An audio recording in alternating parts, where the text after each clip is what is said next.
Banyak yang bilang, saudara-saudara, kalau nanti ini gagal di FIFA ASEAN Cup, maka John Herdman harus dipecat, harus diganti. Nanggung amat, saudara-saudara. Kenapa hanya John Herdman yang diminta berhenti? Kenapa nggak PSSI sekalian yang diganti?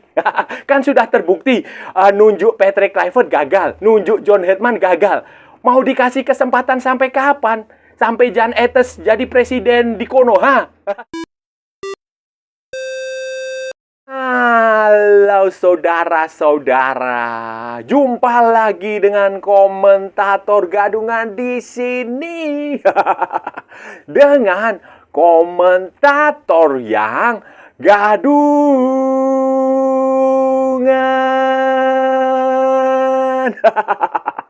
Jadi begini saudara-saudara, jadi begini. Sebulan, nah, kira-kira seperti itulah. Sebulan sebelum FIFA ASEAN Cup 2026, edisi perdana FIFA ASEAN Cup 2026, rumor soal pemain-pemain yang dipanggil ke tim nasional Indonesia itu ramai diperbincangkan di kalangan supporter. Itu masih rumor ya, belum ada kepastian ya. Memang ada yang bilang ini bocoran, sumbernya A1, A+, Amin, A apalah.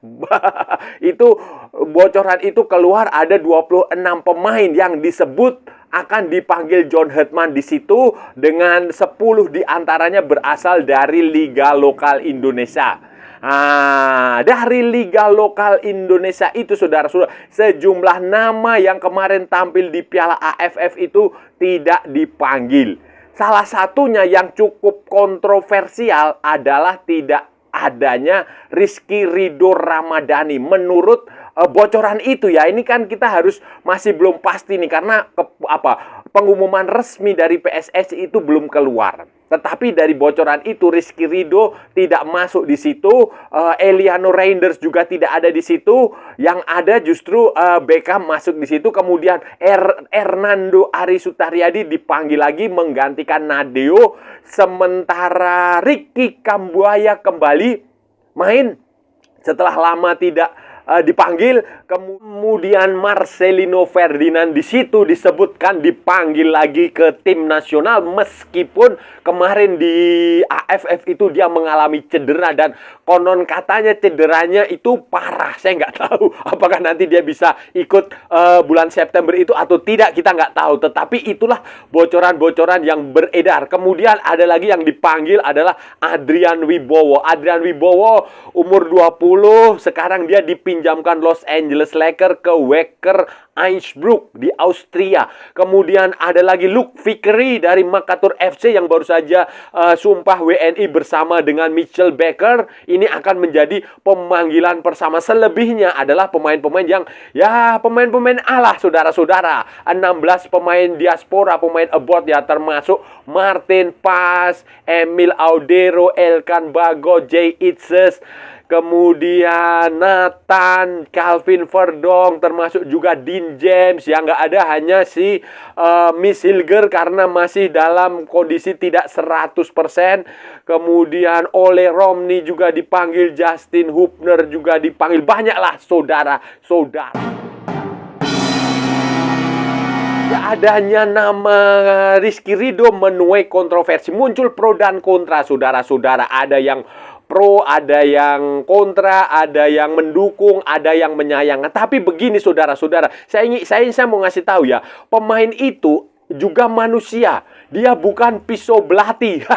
Punya hati, punya rasa, punya capek, punya lelah, punya bosan. Nah, orang seperti Ridho, seperti Rizky Ridho Ramadhani itu kan selalu dipakai di banyak sekali ajang. Mau FIFA Matchday dia dipanggil, kemudian SEA Games ya, SEA Games atau apa juga dipanggil. U23 dulu dipanggil, kemudian AFF juga dipanggil. Jadi kemungkinan besar pemain begini nih, kemungkinan besar ada kebosanan bermain bermain terus gitu loh. Jadi itu wajar kalau ada pemain yang dalam kemarin kayak Rido itu kan dia dipersalahkan ketika Indonesia kalah lawan Vietnam, itu ya wajar. Mungkin saja dia dalam kondisi yang sedang tidak baik-baik saja, sedang kondisinya kurang bagus lah saudara-saudara. Kurang bagus, kemudian bosan, itu juga wajar lah.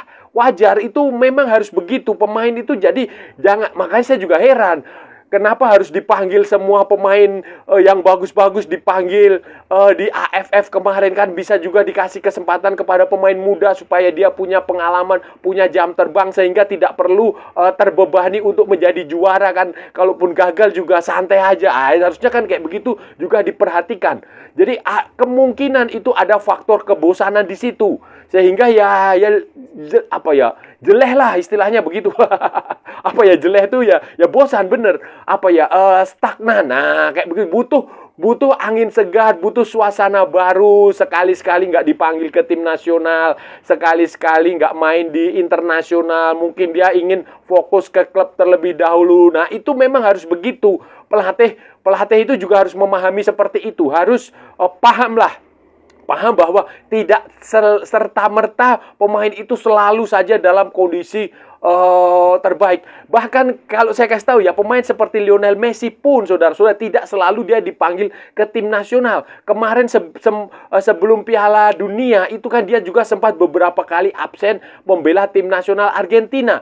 Begitu pula pemain seperti Cristiano Ronaldo. Jadi ya memang siklusnya seperti itu. Tidak selalu kita harus memanggil pemain ini dipanggil terus untuk satu pertandingan, untuk satu turnamen, selalu mempercayai kepada nggak boleh seperti itu, karena dia adalah pemain sepak bola itu juga manusia, bukan pisau belati. Punya hati, punya rasa. Jadi ada manusiawi lah. Dan saya rasa kalau dia benar tidak dipanggil untuk FIFA Asian Cup itu, ya menurut saya cukup bagus lah. Ya kasih kesempatan dia jeda, kasih kesempatan dia istirahat, kasih kesempatan dia fokus kepada klubnya terlebih dahulu, adaptasi dengan pelatih baru di Persija ya. Itu aja. Jadi nggak usah terlalu dipermasalahkan. Dengan skuad yang sudah dibocorkan seperti ini ya, nggak entah sumbernya dari mana itu, tapi itu sudah bocor dan diyakini sebagai sebuah kebenaran. Ya logikanya ya hanya untuk sebuah pertandingan uji coba di level Asia Tenggara yang ranking FIFA pesertanya itu di bawah Indonesia kecuali Vietnam dan Thailand. Itu dengan skuad yang seperti ini ya seharusnya Indonesia memetik kemenangan. Semuanya menang.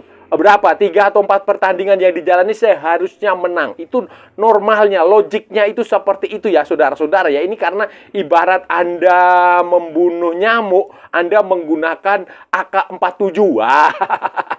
Kira-kira seperti itu. Sebenarnya bisa menggunakan tangan, tetapi Anda menggunakan AK-47 untuk membunuh nyamuk. Nah, ini analoginya begitu. Jadi seharusnya normalnya ini Indonesia itu harus menang lawan Malaysia. Malaysia nanti pasti ya kemungkinan karena itu FIFA Matchday, pemain-pemain terbaik dia pasti akan dipanggil. Saya nggak tahu pelatihnya apa Tan Cheng Ho akan jadi pelatih permanen atau nanti dia cari pelatih baru, kita nggak tahu. Singapura dengan skuad yang kemarin yang baru saja gagal di semifinal Piala AFF, saya rasa juga kalau Indonesia datang dengan kekuatan terbaik juga akan menang. Bangladesh apalagi apalagi Indonesia main di Jakarta, main sebagai tuan rumah. Tidak ada alasan untuk tidak juara, tidak ada alasan untuk kalah, tidak ada alasan untuk bermain kacau seperti kemarin menghadapi Vietnam, menghadapi Singapura di AFF. Tidak ada alasan, tidak ada. Jadi logisnya saudara-saudara, logisnya itu Indonesia harus menang, Indonesia harus juara. Itu logiknya itu seperti itu dengan materi pemain yang abroad Eropa. Borussia Mönchengladbach, Ajax Amsterdam, Como, terus mana lagi? Sassuolo, Lille bahkan akan main di Liga Champion Eropa, dan Calvin Verdong akan menjadi pemain Indonesia pertama yang main di Liga Champion Eropa, pemain Indonesia pertama. sebagai Indonesia ya, memang Emil dan Kevin itu pernah main di Liga Champions, tetapi saat itu mereka belum menjadi warga negara Indonesia. Ah ya, jadi nanti ini Kelvin Verdong akan menjadi yang pertama. Kemudian Ole Romney, Justin Hubner, Nathan, Dean James, kemudian banyak sekali itu kalau sampai dia nggak bisa juara, ya keterlaluan ya. Keterlaluan saudara-saudara, sampai nggak bisa juara, sampai nggak bisa memenangkan pertandingan ya juga. Bahkan kemarin pun ketika Piala AFF itu sampai Indonesia nggak bisa lolos ke semifinal, itu sebenarnya juga keterlaluan sekali. Keterlaluan sekali. Walaupun tidak ada pemain yang di Eropa, tetapi kan pemain yang tampil di Piala AFF ini juga mayoritas. Mayoritas itu kemarin juga tampil di kualifikasi sampai ke putaran keempat Piala Dunia. Itu seharusnya keterlaluan lah kalau ini nggak bisa juara. Tetapi ya sekali lagi saudara-saudara, sepak bola, football itu bukan sains, bukan matematika, bukan ilmu pasti yang segala sesuatunya itu bisa diramal. Yang 10 tambah 6 itu sama dengan 17. Bukan seperti itu saudara-saudara. 10 tambah 6, 17. Kan dia 17 lah. Bukan matematika yang hitung-hitungannya bisa ditebak dengan jelas saudara-saudara. Kalau nanti gagal saudara-saudara, bagaimana? Nah, ini pertanyaan yang menarik yang harus dijawab. Dan ini muncul perdebatan yang saya pantau di berbagai platform itu. Muncul perdebatan. Ada yang bilang John Herdman harus out, John Herdman harus dipecat, John Herdman harus diganti kalau Indonesia tidak bisa juara Piala ASEAN FIFA Cup. FIFA ASEAN Cup 2026. John Herdman harus dipecat karena ini label FIFA lebih bergengsi dari Piala AFF yang katanya banyak mafia. Nanti kalau gagal juga pasti disalahin mafia lagi. Itu banyak seperti itu. Ada yang bilang harus dipecat, harus diganti. Tapi ada juga yang bilang, nggak usah. Kasih kesempatan dia sampai Piala Asia. Karena pelatih seperti John Herdman ini kan level dia adalah level dunia. Piala dunia yang masa iya cuma dikasih kesempatan level ASEAN. Kan dia juga nggak tahu persaingan di level ASEAN itu seperti apa. Beda dengan Kim Sang-sik yang berasal dari Korea Selatan, dari Asia, dia pasti paham di sini. Kemudian Anthony Hudson, pelatihnya Thailand, kan dia lama sebagai bekerja di Asosiasi Sepak Bola Thailand sebagai direktur teknik, itu kan dia lama di situ, jadi dia paham. Begitu pula pelatih Malaysia, pelatih Singapura. Sementara John Herdman kan ini sama sekali baru. Dia belum mengerti sepak bola ASEAN itu seperti apa. Jadi ya ada pendapat yang mengatakan ya kasih kesempatan dia nanti di Asia, karena kalau baru setahun itu ya nggak bisa menilai. Minimal 2 tahun dilihat ke hasilnya seperti apa. Kayak si pemerintahannya Bapak Prabowo ini kan udah 2 tahun nih. Nah, ini mau bagaimana nih? Mau dilanjutin apa mau di out? Itu jadi itu dua pendapat seperti itu mengemuka saudara-saudara. Ada yang minta John Herdman diganti nanti kalau kalah di AFF, di ASEAN FIFA Cup. Ada bilang ya dipertahankanlah, masih bisa, masih ada kesempatan nanti di Piala Asia. Itu wajar aja, pro dan kontra seperti itu wajar aja, nggak usah dihalang-halangi, biarkan itu menjadi diskursus, biarkan menjadi perdebatan di kalangan supporter, baik yang ngerti bola maupun yang nggak ngerti bola. Nggak usah dihujat, nggak usah diserang kalau dia mengeluarkan pedang, nggak usah, kecuali ada memang buzzer yang secara khusus dipesan untuk menghina, merendahkan orang. Jangan biarin aja. Itu bagian dari demokrasi, bagian dari perdebatan yang memang harus dibangun supaya tim nasional itu bisa lebih baik lagi ke depan, tidak mengulangi kesalahan-kesalahan yang terjadi di masa lalu. Itu aja. Saudara-saudara, saya sih lebih cenderung begini. Ya, John Herdman itu kan saya sejak awal mengatakan, John Herdman itu jangan dikasih beban untuk level ASEAN. Ujian dia itu ada di Asia, Piala Asia itu aja.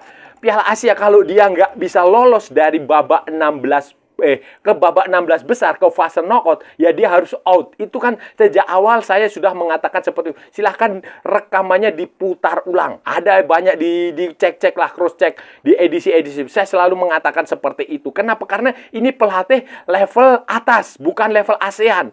Ya sudah pasti dia bingung lah. Sepak bola ASEAN kayak gimana ya?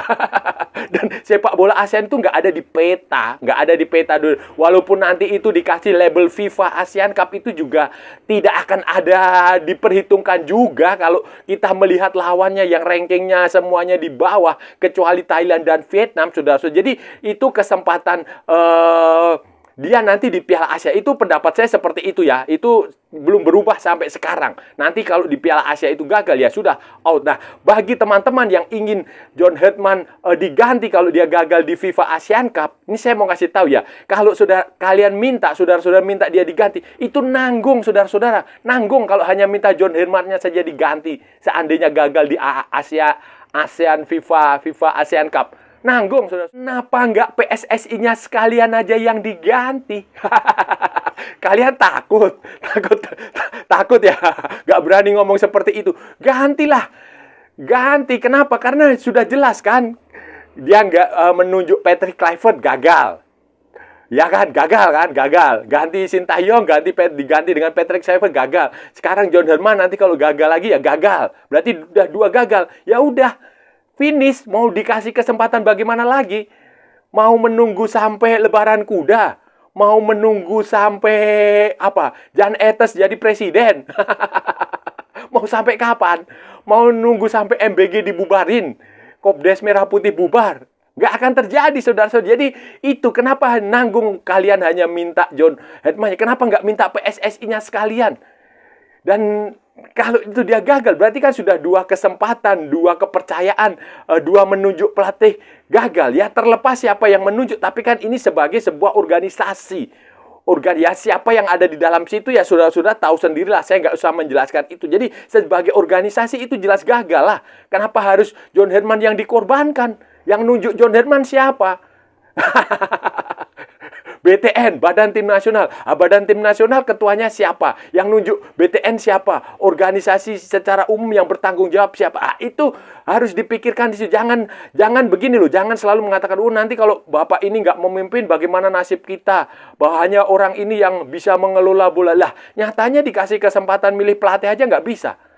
Kayak begitu, saudara. Jadi, jangan mencari kambing hitam. Jangan mengorbankan pion. Jangan mengorbankan pion, mengorbankan menteri, tetapi rajanya sekalian yang dipermasalahkan. Saudara-saudara, itu tadi pembahasan kita hari ini, saudara-saudara. Kita sudah bicara panjang lebar dari A sampai Z. Dari barat sampai ke timur, dari utara sampai ke selatan, dari Sabang sampai Merauke, dari Pulau Rote sampai Pulau Miangas, dari New York sampai San Francisco, dari Greenland sampai Malvinas. Las Islas Malvinas son Argentina.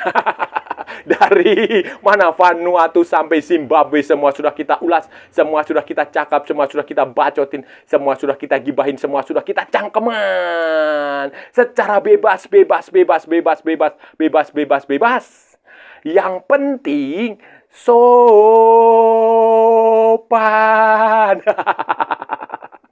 Jadi saudara-saudara, hari ini tadi kita bicara soal FIFA ASEAN Cup. Daftar pemain untuk FIFA ASEAN Cup itu ditunggu supporter, walaupun sudah muncul bocoran. Bocoran ya saya nggak tahu sumbernya dari mana, tetapi diklaim itu adalah A1. A1 apa A2 ya? B1 ya? B1 apa B2? Atau A plus, A minus, saya nggak tahu. Tetapi itu sudah dianggap sebagai sebuah sumber, dan bocoran-bocoran itu ya memang kadang ada benarnya juga, kadang juga keliru. Tetapi itu ramai diperbincangkan. Di situ ada sejumlah pemain yang kemarin tampil di Piala AFF tidak dipanggil lagi. Salah satunya si Rido.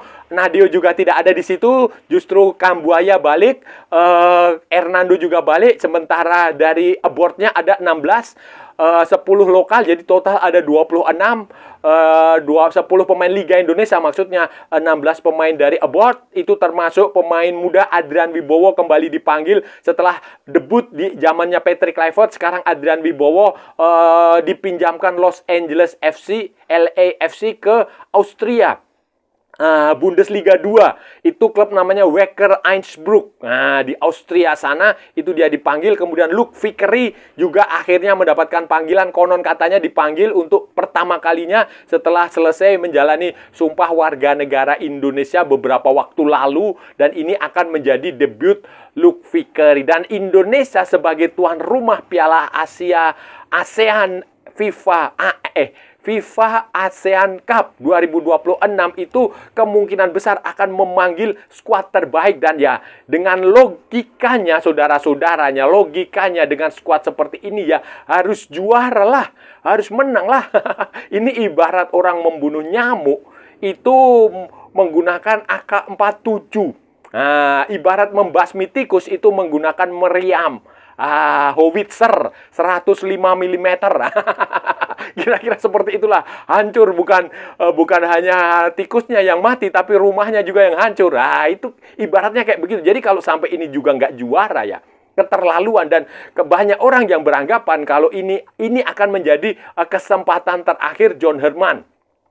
Walaupun ada juga yang berpendapat ya masih bisa dikasih kesempatan lah nanti di Piala Asia. Tetapi saya berpendapat bahwa ya kalau memang John Herman saja diganti ya nggak cukup ya. Kenapa nggak PSSI-nya sekalian aja yang diganti?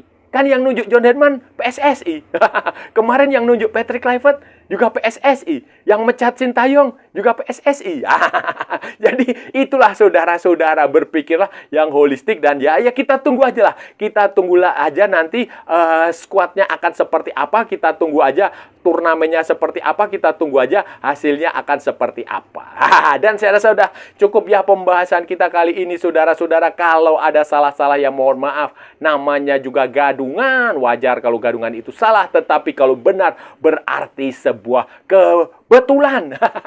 Kalau saudara-saudara merasa channel ini bermanfaat, berguna, menghibur, menginspirasi, silahkan like, share, and subscribe. Tapi kalau tidak, saudara-saudara abaikan saja, skip, jangan ditonton. Tetapi jangan nyampah, jangan membuat komentar-komentar yang menghina, menghujat, melecehkan, merendahkan orang maupun negara lain. Santai aja, ini hanya bola, kita cari teman, bukan cari musuh.